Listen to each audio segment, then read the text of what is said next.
শুভ সকাল বন্ধুরা, সকলে কেমন আছো? আশা করি সকলে ভালো আছো।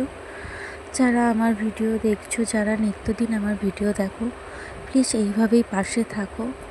আমিও তোমাদের সারা জীবন পাশে থাকবো, ঠিক এগিয়ে যাব একই সাথে সকলে। তো বন্ধুরা, সকালে উঠেই প্রথমে আমি ঘরটা ক্লিন করে নিই, কারণ হাজব্যান্ড বেরিয়ে গেছে। আর এখন বাজে তোমার সকাল 8টা। ঠিক আছে, একটু দেরি হয়েছে, তার কারণ আগের দিনের ভিডিওয়ে দেখেছো যে আমার শরীরটা খুবই খারাপ ছিল, সেই জন্য উঠতে একটু দেরি হয়েছে। তো বন্ধুরা, মেয়েরা তো ঘুমাচ্ছে, সেই কারণে ঘরটা আগে প্রথমে ক্লিন করে নিই। করে নিয়ে তারপরে আমি কি করি, বাসি জামাটা ছেড়ে নিয়ে তবে আমি ঘরটা ক্লিন করি। ঘর যেমন হোক না কেন, রান্নার জায়গা যেরকম হোক না কেন, মেয়েদের একটাই করণীয় যে ঘুম থেকে উঠে বাসি জায়গা পরিষ্কার করে ফেলা। তাতে কি হয়, লক্ষ্মী আসে। একটা ঠাকুরের ঠাকুর থাকে ঘরেতে, সেই কারণে সবসময় এগুলো পরিষ্কার করে রাখা অবশ্যই ভালো, নিয়মিত। দেখতে পেলে আমার ঘরটাও ক্লিন হয়ে গেছে, রান্নার জায়গাটাও ক্লিন হয়ে গেছে। তো লাইটটা অফ করে দেবো, তার কারণ মেয়ে ঘুমোচ্ছে। তো বন্ধুরা, ওইদিকে তো আমার বাসি কাজ কমপ্লিট হয়ে গেছে, তাই আমি ব্রাশটা করে নেব। করে নিয়ে নিজের জন্য একটুখানি চা বানাবো, নিজেকে একটুখানি সময় দেব সকালবেলাটা। আর এদিকে আকাশ তো মেঘলা হয়ে রয়েছে। ভাবলাম যে চা খাবো, তারপর আবার এটাও ভেবে নিলাম যে না, আগে তো ঠাকুরকে সেবাই দিইনি, তো চাটা খেয়ে নেব কী করে। সেই কারণে স্নানটা করে নিলাম একেবারে সকালবেলা। স্নান হয়ে গেলে দেখবে একটা বড় কাজ হয়ে যায়, অনেক কিছু কাজ করা যায় স্নানটা করা হয়ে গেলে। তো সেই কারণে স্নান করে নিলাম। আর করে নিয়ে এবার পুজো করব। আর কি বলতো, বাড়িতে কেউ নেই, ঠিক আছে, সেই কারণে ঝটপট করে পুজোটা করে নেব। তো চলো। আর এই যে ঠাকুরের জায়গাটা একটু পরিষ্কার করে নিচ্ছি। আর কি বলতো, আমার ঘরটাও যেমন ছোট, রান্নার জায়গাটাও ছোট্ট, আর আমার ঠাকুরের জায়গাটাও ছোট। তো তোমরা যদি এরকমভাবে আমার পাশে থাকো, আমি ঠিক ঠাকুরের জন্য একটা সুন্দর জায়গা করে নিতে পারবো, যেখানে আমার ঠাকুরের কোনো কষ্ট হবে না। আর ভালোভাবে মুছে নিচ্ছি, কারণ আমরা ঘরটাও যেমন পরিষ্কার রাখি, তো এইখানটাও পরিষ্কার রাখাটা খুব দরকার। তো সুন্দরভাবে মুছে নিচ্ছি, দেখো, পরিষ্কার করে নিচ্ছি। আমার এখানে অনেক সুন্দর সুন্দর কি বলবো, পিকচার রয়েছে, যেগুলো আমার মেয়েও যেখানে গেছে বায়না করে করে কিনে এনেছে, বা আমিও যেখানে গিয়েছি ঠাকুর তীর্থে বলো, সেখান থেকে কিছু না কিছু নিয়ে এসেছি। আর এই যে দেখতে পাচ্ছ টগর গাছটা, এখন তো বর্ষাকাল, গাছ ভর্তি ফুল হয়। তো আর আমার না ফুল তুলতে খুব ভালো লাগে, ঠিক আছে, বেশ গাছে ভর্তি ফুল থাকবে, ফুল তুলবো, আমার খুব ভালো লাগে। বিয়ের আগেও আমি ছিলাম যে সকালবেলা ফুল তুলতাম, ফুল তুলতে আমার ভীষণ ভালো লাগে। আর এই যে এটা আমার মনসা মন্দির। আগে না মনসা মন্দিরটাও ছিল না, জানো, যখন আমি বিয়ে হয়ে আসি, কীরকমভাবে মা রয়েছে একটা বট গাছের নিচে, বট গাছও ঠিক না, কী গাছ বলে বেশ, সেই গাছটার নিচে ছিল। তো আমার বিয়ের পর, আমার মেয়ে হয়ে যাওয়ার পর, এই রিসেন্টলি বলতে গেলে আমার হাজব্যান্ডই এই খরচা করে, ওর সামর্থ্য অনুযায়ী এই মন্দিরটা করে এবং প্রতিষ্ঠা করেছে। ও চায় যে আমরা ভালোভাবে আছি আর মাকে কষ্টতে রেখে দেব না, আমাদের সামর্থ্য অনুযায়ী মাকে সুন্দরভাবে রেখেছি। তো তোমরাই বলো যে আমার মা মনসার মন্দিরটা কেমন হয়েছে। আর এই দেখো চারিপাশটা ফুল, তো তাই জন্য ওই দিকটাতে গিয়েও ফুল তুলছি। আর এই যে আম গাছগুলো দেখছো, এই আম গাছগুলো এবছর আম হয়েছিল, কিন্তু ওই হনুমানে এসে খেয়ে চলে গেছে, নিজেদের আর খেতে হয়নি। তো যাই হোক, ফুল তো তোলা কমপ্লিট হয়ে গেছে। আজকে এই কটাই ফুল ছিল। আসলে সকালে উঠতে দেরি হলে না, সবাই তুলে নেয়, সেই কারণে এই কটাই দেখতে পাচ্ছ ফুল হচ্ছে। তো যাই হোক, এই কটাই আমার ঠাকুর সন্তুষ্ট, যেরকমভাবে দেবে সেরকমই। আর এই যে ছোট্ট জায়গায় আমার ভোলে বাবা আছে, তাই জন্য ভোলে বাবাকে স্নান করিয়ে নিলাম ভালোভাবে। তারপরে ফুলগুলো, যেটুকু ফুল ছিল সেই ফুলটা দিয়ে ভালোভাবে সুন্দর করে সাজিয়ে দিলাম, ঠিক আছে। তো আমার তো মানে কি বলবো, ফুল অনেক বেশ থাকলে সুন্দর করে ঠাকুরকে সাজাবো আমার খুব ভালো লাগে জানো। কিন্তু যাই হোক, এইটুকুই ফুল পাওয়া গেছে গাছেতে, তো সেটুকুইতেই ঠাকুর সন্তুষ্ট। যদিও না ফুল থাকে দেখবে তুলসী পত্রতেই ঠাকুর সন্তুষ্ট হয়। তো এই যে আমার গোপুসোনা উঠে পড়েছে, তাই জন্য ওকে স্নান করিয়ে দিয়ে আমি উঠলেই কি করব, আমরাও যদি স্নান করে নিই, বেলা হয়েছে, তা ওকেও স্নান করিয়ে নিই। আমার গোপুসোনার স্নান হয়ে গেছে, দেখতেই পাচ্ছ। এই যে জামা পরিয়ে দিলাম, এবার গোপুসোনাকে আমি সেবা দিয়ে দেব। আমার গোপুসোনা আমার সাথেই সকাল সকাল উঠে পড়ে, স্নান করে নেয়। এই যে দেখতে পেয়েছো আমি রেডি হয়ে গেছি, বলছে তোমাদের। তো ওকে চলো, ওকে এবার সকালবেলা যেটা দিই, ওকে বিস্কুট দিই আমি সকালবেলা। কারণ আমার সন্তানদের যেরকম, ও তো আমার সন্তানের মতো, তাই জন্য ওকে বিস্কুট দিই। একটা গোটা বিস্কুট দিয়েছি, আর তারপরে ওকে ভেঙে দিয়েছি, কারণ ও তো ছোটো, তাই জন্য তুলসী পত্র দিয়ে দিলাম। এই যে আমার সোনাকে খাইয়ে দিচ্ছি আমি, কারণ আমি তোর মা, তো আমি ওকে খাইয়ে দিলাম। দিয়ে আমার পুজো বলতে গেলে হয়েই এসেছে, আর একটুখানি। তো ধূপ নিয়ে ঠাকুরকে একটু দেখিয়ে দিলাম। দেখতেই পাচ্ছ ছোট্ট জায়গা, আমার ছোট্ট শোকেসের মতো করা, এখানেই আমার ঠাকুর থাকে, উপরটা কাঁচ দেওয়া। আর এই যে আমার তারা মা, আর এইটা হচ্ছে আমার বাইরের দরজার বাইরে থাকে এগুলো ঠাকুরের পিকচার লাগানো। আর এই যে মা মনসার কাছে সেবা দিয়ে, হরি দেবতার কাছে সেরা ফেবা দিয়ে আমি হচ্ছে আমার পুজো শেষ করলাম। আর এই যে এবার একটু নিজের জন্য একটু চা করতে এলাম। চা খাওয়ার মধ্যে তো আমিই আছি, তো আর কেউ নেই, হাজব্যান্ড তো ডিউটি, সেই কারণে আমার মতোই অল্প একটু চা করব।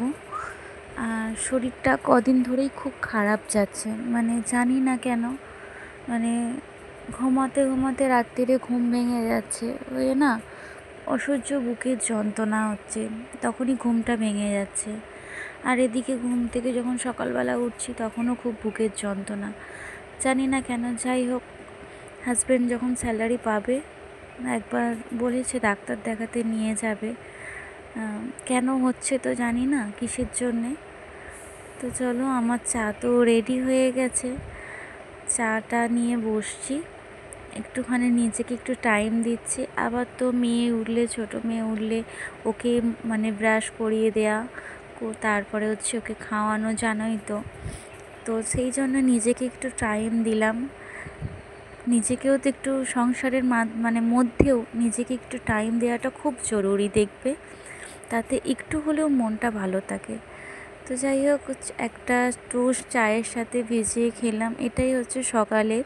খেয়ে তারপর আবার বাকি কাজ করতে হবে। তো চলো, এই যে আমার মেয়ে তো, ছোট মেয়ে উঠে পড়েছে, ওই কারণে হচ্ছে ওকে ব্রাশটা করাতে এলাম। কিন্তু দেখো, আমাকে ব্রাশ করাতে দেবে না, নিজেই ব্রাশ করবে, ঠিক আছে। তো দেখো, আমি বলে দিচ্ছি ভালো করে, এই দিকটা ঘষো, ওই দিকটা ঘষো, দাঁতটা ও করছে, ঠিক আছে। মানে সোজাসুজি অনেক বাচ্চা খেলছে, তো ওগুলো তাকিয়ে ব্রাশ করছে। মানে কি বলবো, সব দিকটা ছোট বাচ্চাদের যেটা হয় মায়না, যে পারবে না একা হাতে খাবো, কিন্তু খেতেও পারবে না, তবু মায়না যেটা হয়, ঠিক আছে, সেম জিনিস আমার মেয়েরও। তো চলো, ওকে মুখটা ধুইয়ে দিই, দিয়ে আবার ওকে খাওয়াবো। আর অনেক রাত পর্যন্ত জেগে থাকে, তো তাই জন্য একটু বেলাতেই ওঠে। আর মেয়েকে টিফিন করাবো। আর তোমরা দেখেইছো আমার ভিডিও, যে আমি মেয়েকে বিছানার ওপর বসেই, ও হচ্ছে আসলে টিভি দেখতে দেখতে টিফিন করে, সেই জন্যে আমি আগে বিছানাটা ক্লিন করে নিই, তারপরে ওকে বিছানায় তুলে দিয়ে তারপর আমি টিফিনটা করাই, ঠিক আছে। তো চলো, বিছানাটা আমি ক্লিন করে নিই।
আর এই যে মেয়েকে খাওয়াতে বসে গিয়েছি। প্রথমে দেখো না কত মানে কিছু করে তবে খাওয়ানো, কিছুতে খাবে না, মুখে চাপা দিয়ে দিচ্ছে, ঠিক আছে, দেখো না কাঁদছে, দেখেছো, খাবে না।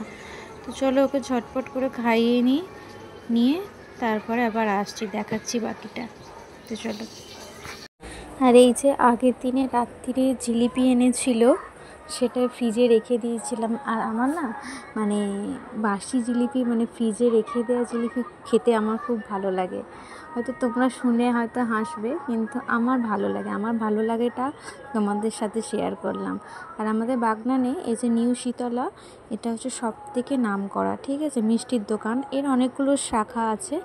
আর এই জিলিপিগুলো হচ্ছে একদম গাওয়া ঘিতে ভাজা হয় জিলিপি, এত সুন্দর খেতে না।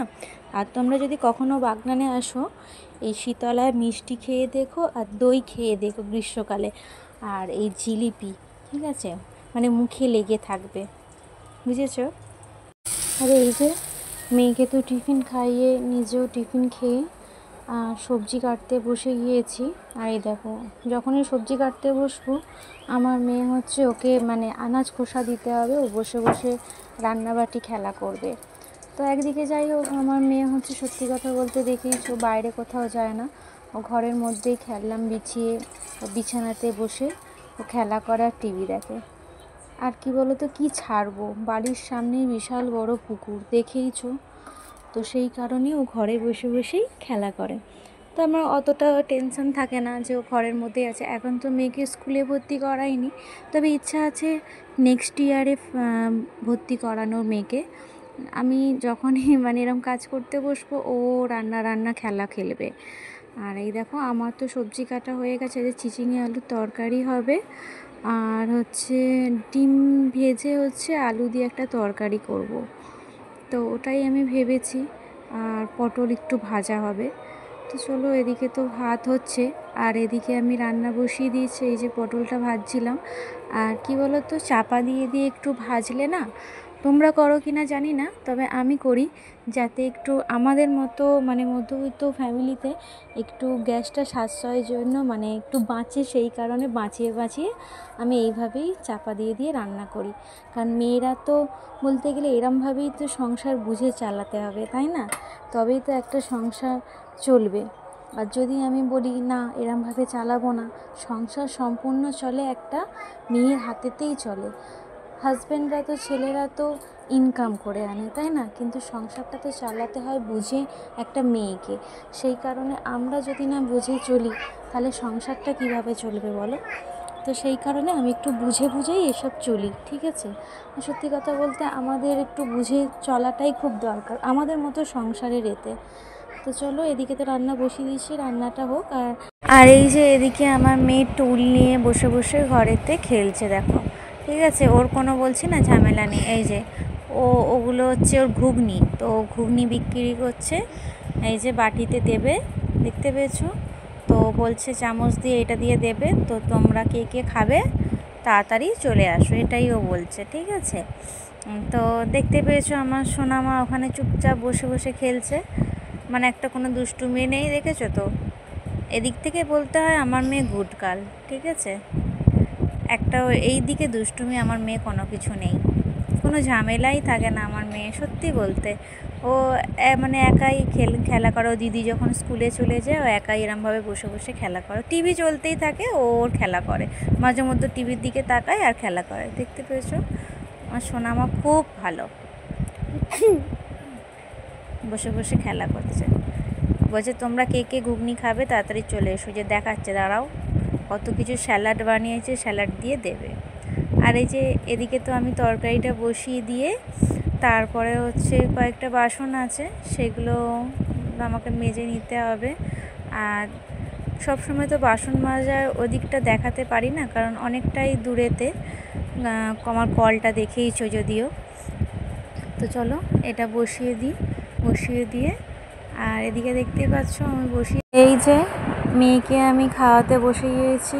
এখন বেজে গেছে বেলা 1টা, তো অনেক বেলা হয়ে গেছে, মেয়েকে খাইনি চটপট। তো চলো, আর এই যে মেয়েকে খাইয়ে নিয়ে শুয়ে পড়েছি, ওকে ঘুম পাড়িয়ে নিই। আবার বিকালে হচ্ছে মেয়েকে নিয়ে নাচের ক্লাসে বেরোতে হবে, বড় মেয়েকে নিই।